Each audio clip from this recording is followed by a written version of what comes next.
ഇന്ന് പഠിക്കാൻ പോകുന്നത് നമ്മൾ പുതയിടലിന്റെ ഭാഗമാണ്. മൾച്ചിങ് എന്ന് പറയും. MULTCHING, mulching. ഇംഗ്ലീഷിൽ എപ്പോഴും കേൾക്കാവുന്ന ഒരു പദമായിരിക്കും. മൾച്ച് ചെയ്യണം. പ്ലാസ്റ്റിക് കൊണ്ട് മൾച്ച് ചെയ്യുന്നത് കേൾക്കുന്നതാണ്. പുതയിടൽ എന്തിന് എന്നറിയണം. അത് എങ്ങനെ നമുക്ക് നടപ്പിലെടുക്കാമെന്നുള്ളതാണ് ഇന്നത്തെ അറിവ്. പുതയിടൽ, മണ്ണിനെ പുതപ്പിക്കുക. എന്തുകൊണ്ട്? ചവറുകളെ കൊണ്ട് നന്നായിട്ട് പുതയ്ക്കുക. നേരത്തെ പറഞ്ഞു അതെല്ലാം ഭക്ഷണത്തിന് പിന്നിലെ ഭക്ഷണമാണ് എന്ന് പറയുന്ന സകല ചപ്പുചവറുകൾ, കരിയിലകൾ, വേണ്ടി വെട്ടിയെടുക്കുന്ന പച്ചിലകൾ, ഇതുകൾ, പതിര്, കച്ചില്, എന്തും, തീപ്പെട്ടി കമ്പനിയിലെ വേസ്റ്റ്, അല്ലെങ്കിൽ ഫർണിച്ചർ പണിയുന്ന കടയിലെ ചിന്തേരി ചീള്, ഇനി അർക്കപ്പൊടി ഉണ്ടെങ്കിൽ കുറേശ്ശെ വെതറി കൊടുക്കാം. എന്താണോ മണ്ണിലിട്ടാൽ മണ്ണിൽ പൊടിയുന്നത് എന്തും കൊണ്ട് മണ്ണിനെ നന്നായി പുതപ്പിക്കുക. അതായത് ഇത് ഒരു പുതപ്പായി, ഭൂമിക്കയുടെ മേലൊരു പുതപ്പായി നിൽക്കണം. ഒരു കാരണവശാലും അതിനകത്തേക്ക് വെള്ളം നേരിട്ട് പതിക്കരുത്. 3 കണ്ടീഷനാണ്. 3 കണ്ടീഷൻ. മണ്ണ് ജല സംരക്ഷണത്തിന് 3 കണ്ടീഷനാണ്. അത് ഈ പുതപ്പിക്കലിലൂടെ എങ്ങനെ നേടിയെടുക്കാമെന്നുള്ളതാണ് നമ്മൾ നോക്കുക. എങ്ങനെ മണ്ണിനെ പുതപ്പിക്കുന്നതിലൂടെ? ഒന്നാമത്തെ കണ്ടീഷൻ, മഴത്തുള്ളി മണ്ണിലേക്ക് നേരിട്ട് പതിക്കരുത്.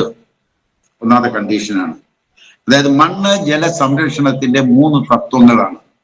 മഴത്തുള്ളി മണ്ണിലേക്ക് നേരിട്ട് പതിക്കരുത്. നേരിട്ട് പതിച്ചാൽ എന്ത് ചെയ്യും? അതായത് കളകളെല്ലാം കളഞ്ഞ് ഒരു പുതപ്പും ഇല്ലാതെ കിടക്കുന്ന മണ്ണിലേക്ക് മഴ പെയ്ത് മഴത്തുള്ളി പതിച്ചാൽ ആദ്യത്തെ മഴത്തുള്ളി ആ മണ്ണിനെ ഒന്ന് ഇളക്കും. രണ്ടാമത്തെ മഴത്തുള്ളി ആ ഇളകിയ മണ്ണിനെ അല്പം മുന്നോട്ട് നീക്കും. മൂന്നാമത്തെ മഴത്തുള്ളിയും അതിന്റെ പിന്നാലെയുള്ള മഴത്തുള്ളിയും ഈ മേൽമണ്ണിലെ വളക്കൂറുള്ള മണ്ണിനെ ഒഴുക്കിക്കൊണ്ടങ്ങ് പോകും. അതുകൊണ്ട് ആ പുതപ്പ് അവിടെ ഉണ്ടായിരുന്നാൽ, നല്ല പുതപ്പ് അവിടെ ഉണ്ടായിരുന്നാൽ, നമ്മൾ കളയുടെ കാര്യത്തിൽ നോക്കി നല്ല കളകൾ അവിടെ ഉണ്ടായിരുന്നെങ്കിൽ, ആ കളയുടെ മേലാണ് മഴവെള്ളം പെയ്യുന്നതെങ്കിൽ അവിടുത്തെ മണ്ണിളകത്തില്ല. കളയുടെ വേരിലൂടെ മണ്ണിനടിയിലേക്ക് വെള്ളം ഇറങ്ങും. ഇത് പുതപ്പിക്കുക. ആ പുതപ്പിന് മേൽ മാത്രമേ വെള്ളം പതിക്കാവൂ. ഒന്നാമത്തെ കണ്ടീഷൻ അതാണ്. മണ്ണിളകി പോവില്ല, നേരെ മണ്ണിനടിയിലേക്ക് വെള്ളം ഇറങ്ങും. ആ പുതപ്പ് വെള്ളം മുഴുവൻ കുടിച്ചിട്ട് മണ്ണിലേക്ക് കിനിഞ്ഞിറങ്ങി മണ്ണിൽ വെള്ളം ശേഖരിക്കും. ഒന്നാമത്തെ കണ്ടീഷൻ, മഴത്തുള്ളി മണ്ണിലേക്ക് നേരിട്ട് പതിക്കരുത്. വെയിൽ മണ്ണിലേക്ക് നേരിട്ട് അടിക്കരുത്. അപ്പൊ നല്ല പുതപ്പുണ്ടെങ്കിൽ വെയിൽ മണ്ണിലേക്ക് നേരിട്ടടിക്കില്ല, പുതപ്പിക്കണം. ഈ പുതപ്പിന് മേൽ മാത്രമേ വെയിൽ പതിക്കാവൂ. മണ്ണ് തുറന്നിടരുത് എന്ന് സാരം. നമ്മൾ സാധാരണഗതിയിൽ ചെയ്യുന്ന ഒരു കാര്യമാണ്. പറമ്പ് വെട്ടിക്കിളച്ച് വരണ്ടിക്കൂട്ടി തീയിട്ട് കളയും. എന്നാൽ വെട്ടിയെടുക്കുന്ന കളകളം മുഴുവൻ അവിടെ തന്നെ ഇട്ട് മണ്ണിനെ പുതപ്പിക്കുക. മണ്ണിനെ പുതപ്പിക്കുക എന്നുള്ളതിൽ 2 കണ്ടീഷൻ പഠിച്ചു കഴിഞ്ഞു. മഴത്തുള്ളി മണ്ണിലേക്ക് നേരിട്ട് പതിക്കരുത്. അതായത് സസ്യജാലങ്ങളുടെ ഒരു ആവരണം ഉണ്ടാവണം. മഴ പെയ്തു കഴിഞ്ഞാൽ ആ ആവരണത്തെ സസ്യങ്ങളുടെ തലപ്പിൽ തട്ടിത്തെറിച്ച് തായ്ക്കടിയിലൂടെ കീഴ്പോട്ട് വന്ന് തായ്വേരിലൂടെ മണ്ണടിയിലേക്ക് വെള്ളം ഇറങ്ങണം. അതിൻ്റെ ഇടയിൽ കൂടി വരുന്ന വെള്ളം മുഴുവൻ ഈ പുതപ്പിന് മേൽ വീഴുക. അരിച്ചിറങ്ങുന്ന സൂര്യപ്രകാശം മുഴുവൻ ഇതിലെ പുതപ്പിന് മേൽ വീഴുക. ഒരു കാരണവശാലും മണ്ണ് ചൂടാവരുത്. എത്രമാത്രം കനത്തിൽ നിങ്ങൾക്ക് മണ്ണിനെ പുതപ്പിക്കാമോ അത്രമാത്രം മണ്ണ് എത്രമാത്രം വേണമെന്നുണ്ടെങ്കിൽ ഇടാം. ഇനി കാറ്റ് മണ്ണിലേക്ക് നേരിട്ട് അടിക്കരുത്. കാറ്റടിച്ചാലും മണ്ണ് ഉണങ്ങിപ്പോവും. ഒരു കാരണവശാലും മണ്ണ് തുറന്നു കിടക്കരുത് എന്ന് സാരം. മണ്ണ് ജല സംരക്ഷണത്തിന്റെ പ്രിൻസിപ്പിൾ അതാണ്.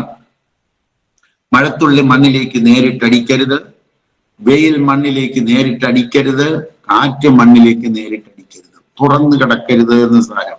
ഒരിടത്തും ഒരു മണ്ണും തുറന്നു കിടക്കരുത്. അങ്ങനെയായാൽ മണ്ണ് സംരക്ഷിക്കപ്പെടും.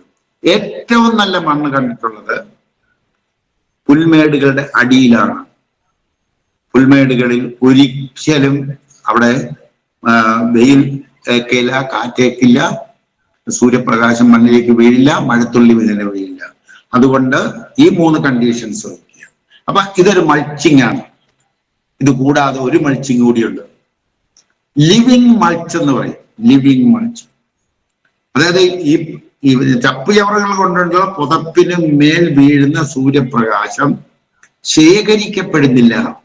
കാരണം അത് ചത്ത ഇലയാണ്, അതിന് സൂര്യപ്രകാശം ശേഖരിക്കാൻ പറ്റില്ല. എന്നാൽ ഈ ചപ്പുചവറുകൾ കൊണ്ടുള്ള പുതപ്പിന് മേൽ നമുക്ക് വേണമെന്നുണ്ടെങ്കിൽ അവിടെ വീഴുന്ന സൂര്യപ്രകാശം പാഴാകാതിരിക്കാൻ ജീവനുള്ള പുതപ്പ് കൊടുക്കാം. ലിവിങ് മൾച്ച് എന്ന് പറയും, ജീവനുള്ള പുതപ്പ്. അതായത് ഞാൻ ഒരു എക്സാമ്പിൾ ഇവിടെ പറഞ്ഞുതരാം.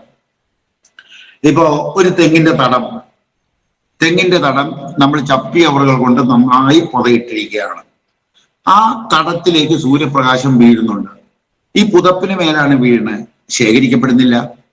എന്നാൽ ഈ തെങ്ങിന്റെ തടത്തിന്റെ അറ്റത്ത് 3 കുഴികളെടുത്ത് ആ കുഴിക്കകത്ത് മുഴുവൻ ചവറുകൾ നിറച്ച് ഒരു കൊട്ട ചാണകവും ഇട്ട് കോഴിക്കാഷ്ടവും ഇട്ട് കക്കാപ്പൊടി എല്ലാം കൂടി ഇട്ടിട്ട് അതിനകത്ത് ഒരു മത്തനും ഒരെണ്ണത്തിലൊരു മത്തനും ഒരെണ്ണത്തിലൊരു കുമ്പളവും ഒരെണ്ണത്തിലൊരു വെള്ളരി, 3 കുഴികളിൽ 3 ഇനം ചെടികൾ വളർത്തുക, കുരുവിട്ട് കൊടുക്കുക. അതിൽ നിന്നും വളർന്നു വരുന്ന തണ്ട്, മത്തന്റെ തണ്ട് തെങ്ങിന്റെ തടത്തിൽ ചുറ്റി നടക്കാനായിട്ട് പിടിച്ചിട്ട് കൊടുക്കുക. വെള്ളരിയുടെ വന്നാലും തെങ്ങിന്റെ തടത്തിലേക്ക് വിടുക, കുമ്പളത്തിന്റെ വന്നാലും തെങ്ങിന്റെ തടത്തിലേക്ക് വിടുക. ഇത് വളർത്തുന്നത് സൂര്യപ്രകാശം ശേഖരിക്കാൻ വേണ്ടി മാത്രമാണ്, അതിൽ നിന്ന് വിളവ് കിട്ടാനല്ല. എന്നാൽ ഇത് കൃത്യമായി ചെയ്യാമെങ്കിൽ ഈ സൂര്യപ്രകാശം ശേഖരിക്കുന്ന ജോലി അവിടെ തീരും, അതായത് അവിടെ ചെയ്യും. അതായത് മത്തന്റെ ഇല, കുമ്പളത്തിന്റെ ഇല, വെള്ളരിയുടെ ഇല അവിടെ വീഴുന്ന സൂര്യപ്രകാശത്തെ ശേഖരിക്കും. ഒപ്പം അതിൽ നിന്ന് കുറെ മത്തേ കിട്ടും, കുറെ മത്തങ്ങ കിട്ടും, കുമ്പളങ്ങ കിട്ടും, വെള്ളരി കിട്ടും. ആ ലിവിങ് മൾച്ച് എന്ന് പറയുന്നത് അതിപ്രധാനമാണ്. ലിവിങ് മൾച്ച് എന്തെല്ലാം ഉപയോഗിക്കാമോ, അങ്ങനെ വള്ളിയായിട്ട് എന്തെല്ലാം ഉപയോഗിക്കാമോ അതെല്ലാം ഉപയോഗിക്കാം. മധുരക്കിഴങ്ങിന്റെ വള്ളി ലിവിങ് മൾച്ചായിട്ട് ഉപയോഗിക്കാം. മധുരക്കിഴങ്ങ് ഈ പൊതയുടെ പുറത്തുകൂടി ഇങ്ങനെ ഓടി നടന്നോളും, അവിടെ വരുന്ന സൂര്യപ്രകാശം അവർ ശേഖരിച്ചോളും. അതിനകത്ത് കുറെ കിഴങ്ങും വരും, എങ്ങനെയായാലും കുറെ കിഴങ്ങ് കിട്ടും. ഇപ്പൊ മധുരക്കിഴങ്ങിന്റെ വള്ളി ഉപയോഗിക്കാം, മത്തന് ഉപയോഗിക്കാം, കുമ്പളത്തിന് ഉപയോഗിക്കാം. എന്തെങ്കിലും ഈ നിരത്ത് പടർന്ന് നടക്കുന്ന തരത്തിലുള്ളത് ഏതിനെയും കൊണ്ട് സൂര്യപ്രകാശം പാഴാക്കാതെ ശേഖരിക്കണമെന്നുള്ള നമ്മൾ പഠിച്ച പ്രിൻസിപ്പിള് ഈ മൾച്ചിങ്ങിന്റെ പുറത്ത് ലിവിങ് മൾച്ച് എന്ന് പറയുന്ന ഒരു മൾച്ച് കൂടി നമുക്ക് ചെയ്യാവുന്നതാണ്. ഒന്ന് ചെയ്ത് നോക്കിയോ വ്യത്യാസം. ഒരു കാരണവശാലും ചൂടുണ്ടാവില്ല, മണ്ണ് ചൂടാവില്ല. ഈ പുതപ്പിനടിയിൽ പോലും നല്ല തണുപ്പ് കിട്ടണമെന്നുണ്ടെങ്കിൽ ലിവിങ് മൾച്ച് കൂടി വേണം. ലിവിങ് മൾച്ച്, ലിവിങ് മൾച്ച് മനസ്സിലായിട്ടുണ്ട് എന്ന് ഞാൻ കരുതുന്നു. അടുത്തത് സ്റ്റോൺ മൾച്ചിങ് എന്ന് പറയും. സ്റ്റോൺ മൾച്ചിങ് അതായത് കല്ല് കൊണ്ടുള്ള ഒരു മൾച്ചിങ് വേണം. കല്ല് കൊണ്ടൊരു മൾച്ചിങ് ചെയ്യേണ്ടി വരുന്നത് നല്ല ഡ്രൈ ലാൻഡ് ഉള്ളവർ. ഇപ്പൊ പാലക്കാട് പിടിച്ചങ്ങോട്ട് നല്ല ഉണക്ക് ബാധിക്കുന്ന ഏരിയയാണ്, നല്ല ഉണക്ക് ബാധിക്കുന്നു. തമിഴ്നാട് പോലെയുള്ള സ്ഥലങ്ങളിൽ നല്ല ഉണക്ക് ബാധിക്കുന്ന ഏരിയയാണ്. മരുഭൂമിയിലാണ് സ്റ്റോൺ മൾച്ചിങ്ങിന്റെ അത്യാവശ്യം വേണ്ടി വരിക. മരുഭൂമി പോലെ വെള്ളത്തിന്റെ ഷോർട്ടേജ് ഉള്ള ഭാഗങ്ങളിൽ ഈ 3 മൾച്ചിങ് വേണം. 3 മൾച്ചിങ് ഒരുമിച്ച് വേണം. അതായത് സ്റ്റോൺ മൾച്ചിങ് എന്ന് പറഞ്ഞാൽ ഒരു 3 കിലോ 4 കിലോ 5 കിലോ ഉള്ള കല്ലുകൾ, പാറക്കല്ലുകൾ ഈ മൾച്ചിങ്ങിന്റെ പുറത്ത് വെക്കുക. അവിടെ ഒരു 8-10 അടി അകലങ്ങളിൽ അവിടെ മൾച്ചിന്റെ പുറത്ത് 3-4 കിലോ ഉള്ള കല്ലുകൾ അവിടെ വെക്കുക. 5 നമുക്ക് പൊക്കി മാറ്റാൻ പറ്റുന്ന തരത്തിലുള്ള ഭാരമുള്ള കല്ലുകൾ. അത് ചെങ്കല്ലാകാം, കരിങ്കല്ലാകാം, പിന്നെ ചീങ്കണ്ണിപ്പാറയാകാം, എന്തുവാകാം. ഏതെങ്കിലും ഒരു കല്ല് അവിടെ വെക്കുക. എന്നിട്ട് ഒരു കാര്യം എല്ലാവരും ശ്രദ്ധിക്കുക, ഈ മൾച്ചിന്റെ പുറത്തിരിക്കുന്ന കല്ലിന്റെ അടിയിൽ എപ്പോഴും ഈർപ്പം കാണും. നിങ്ങൾക്ക് നോക്കാവുന്ന കാര്യമുള്ളൂ. ഈർപ്പം പിടിച്ചു നിർത്താൻ അത്യുത്തമമാണ് സ്റ്റോൺ മൾച്ചിങ്. പിന്നീട് നമ്മൾ അവിടെ എന്തെങ്കിലും ചെയ്യണമെന്നുണ്ടെങ്കിൽ ഈ കല്ല് മാറ്റി വെച്ചിട്ട് അവിടെ ചെയ്തിട്ട് വീണ്ടും ആ കല്ല് അതിന്റെ പുറത്ത് തന്നെ വെക്കാം. ഇപ്പൊ സ്റ്റോൺ മൾച്ചിങ് എന്ന് പറയുന്നത് വളരെ പ്രധാനപ്പെട്ടതാണ്. പിന്നെ നല്ല വേനല്, ഒഴിക്കാൻ വെള്ളമില്ല, ഒട്ടും വെള്ളമില്ല. ഈ സ്റ്റോണിനോട്, കല്ലിനോട് ചേർത്ത് വിത്തിട്ട് കൊടുക്കുക. ആ സ്റ്റോണിനടിയിലെ കല്ല് ഈർപ്പം പറ്റി അവൻ വളർന്നു വരുന്നത് കാണാം, ശക്തമായി വളർന്നു വരുന്നു.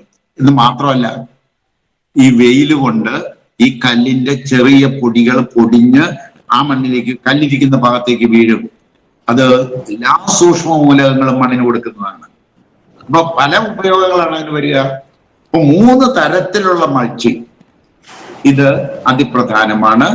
സൂര്യപ്രകാശം മണ്ണിൽ തട്ടാത്ത വിധം, ആ മൾച്ചിങ് ചൂടാകാത്ത വിധം, മണ്ണിൽ ഈർപ്പം പിടിച്ചു നിർത്താൻ ഉതകുന്ന രീതിയിൽ സാധാരണ മൾച്ചിങ് ഉണ്ട്. സാധാരണ mulching, living mulch, stone mulch. ശരിക്കും മരുഭൂമി, ഏത് മരുഭൂമിയെയും നമുക്ക് കൺവേർട്ട് ചെയ്യാൻ പറ്റും. ഈ 3 പ്രയോഗം ഒരുമിച്ച് ചെയ്യാമെങ്കിൽ ഏത് മരുഭൂമി, ഈ ഡ്രൈലാൻഡിലുള്ളവർ ആരും തന്നെ പേടിക്കേണ്ട കാര്യമില്ല. വെള്ളം ഇല്ലാതെ വരുന്ന ആ പ്രദേശങ്ങളിൽ ഇതുപോലെ മൾച്ച് ചെയ്തുകൊണ്ടിരുന്നാൽ കുറച്ചുനാൾ കഴിഞ്ഞാല് സൂര്യപ്രകാശം മണ്ണിലടിക്കുന്നില്ല, മഴത്തുള്ളി മേൽമണ്ണിലൂടെ ഒഴുകിപ്പോകുന്നില്ല, കാറ്റ് മണ്ണിലടിക്കുന്നില്ല, അവിടെ വെള്ളം കിട്ടി തുടങ്ങും. ഏത് മലകുടുംബിലാണെങ്കിലും മലയുടെ മേളിലാണെങ്കിലും വെള്ളം കിട്ടി തുടങ്ങും. മേൽമണ്ണിലൂടെ വെള്ളം ഒഴുകിപ്പോകാതെ, മണ്ണ് ചൂടാകാതെ, മണ്ണിന് കാറ്റടിക്കാതെ നമുക്ക് ആദ്യം മണ്ണിനെ കണ്ണിലെ കൃഷ്ണമണി പോലെ സംരക്ഷിക്കണം. അങ്ങനെ സംരക്ഷിച്ചാൽ നമുക്ക് എന്നും വെള്ളം കിട്ടുന്ന ഒരു ഭൂമിയായി, ഒരു കൃഷിഭൂമിയായി നമുക്ക് നമ്മുടെ കൃഷി ഭൂമിയെ മാറ്റിയെടുക്കാം. ഇന്ന് വെള്ളം കിട്ടുന്നില്ല എന്ന് വിചാരിച്ച് പേടിക്കേണ്ട കാര്യമൊന്നുമില്ല. കേരളം പോലെയുള്ള സ്ഥലങ്ങളിൽ ഒരു 3000 മില്ലിമീറ്ററിന് മേൽ മഴ പെയ്യുന്നുണ്ട്. ഒരു വർഷം ആ വെള്ളം മണ്ണിലേക്ക് ഇറങ്ങാനുള്ള നടപടി എടുക്കുക. ഈ മൾച്ചിങ് മെത്തേഡ് മാത്രം മതി. ഇപ്പൊ 3 മൾച്ചിങ്, പുതയിടൽ, പുതപ്പിക്കുക എന്നുള്ള മെത്തേഡ് എല്ലാവരും അതിപ്രധാനമാണ്. മണ്ണ് ജല സംരക്ഷണത്തിന് ഇതാണ് ചെയ്യേണ്ടത്. ഇനിയത്തെ നമ്മുടെ അറിവ്, നമ്മൾ മനസ്സിലാക്കേണ്ട ഒരു കാര്യം, കറന്നെടുക്കുക, മണ്ണിനെ അറുത്തെടുക്കരുത്. അതായത് മണ്ണിൽ നിന്നും മാക്സിമം ഉൽപ്പാദിപ്പിക്കാനാണ് നമ്മളെ പഠിപ്പിക്കുക. അത് മണ്ണിനെ ചൂഷണം ചെയ്യലാണ്. മണ്ണിനെ കറന്നെടുക്കുക എന്നുള്ള സമീപനമായിരിക്കണം. മണ്ണിൽ നിന്നും എടുക്കുന്നതിന് ആനുപാതികമായി തിരിച്ച് മണ്ണിലേക്ക് ഈ മൾച്ചിങ് പോലെയുള്ള സാധനങ്ങൾ ചെയ്ത് കൊടുത്തിരിക്കണം. മണ്ണ് എടുത്താൽ തീരുന്ന ഒന്നാണ്. കൃഷി ചെയ്യുന്തോറും മണ്ണിന്റെ നിറം കറുപ്പിലേക്ക് പോകണം. ഇന്ന് നമ്മുടെ കൃഷി ചെയ്യുന്ന സകല മണ്ണുകളും ചുവപ്പിലേക്ക് പോയിക്കൊണ്ടിരിക്കുന്നു. ഇത് തിരുത്തണമെന്നുണ്ടെങ്കിൽ നമ്മൾ ഒരു പറമ്പിൽ നിന്നും കുറെ തേങ്ങ ഇട്ട് മാറ്റുമ്പോൾ, കുറെ അടക്ക പറിച്ച് മാറ്റുമ്പോൾ, കുറെ പച്ചക്കറികൾ ഉൽപ്പാദിപ്പിച്ച് മാറ്റുമ്പോൾ ആ മണ്ണിന് ശോഷണം സംഭവിക്കുന്നുണ്ട്. ആ ശോഷണം സംഭവിക്കുന്നത് നികത്തി കൊടുക്കണം, എന്നിട്ട് അതിൽ നിന്ന് വിളവെടുക്കണം. മാക്സിമം എടുക്കാൻ വേണ്ടിയിട്ട് രാസവള പ്രയോഗം നടത്തുമ്പോൾ വിളവ് കൂടും എന്നുള്ള കാര്യത്തിന് യാതൊരു സംശയവും വേണ്ട. പക്ഷേ മണ്ണ് ശോഷിക്കും. രാസവള പ്രയോഗത്തിലൂടെ വിളവെടുക്കുന്ന പ്രക്രിയ മണ്ണിനെ ചൂഷണം ചെയ്യലാണ്. മണ്ണിനെ ചൂഷണം ചെയ്യരുത്. രാസവളം ഉപയോഗിച്ച് മണ്ണിൽ നിന്നും മാക്സിമം ഉൽപ്പാദിപ്പിക്കുന്നത് അറുത്തെടുക്കലാണ്. കറന്നെടുക്കലല്ല. മണ്ണിനെ കറന്നെടുക്കുക എന്നുള്ളൊരു നിലപാടായിരിക്കണം കർഷകന്. ഒരു കാരണവശാലും ആവശ്യത്തിൽ കൂടുതൽ ഉൽപ്പാദിപ്പിക്കരുത്.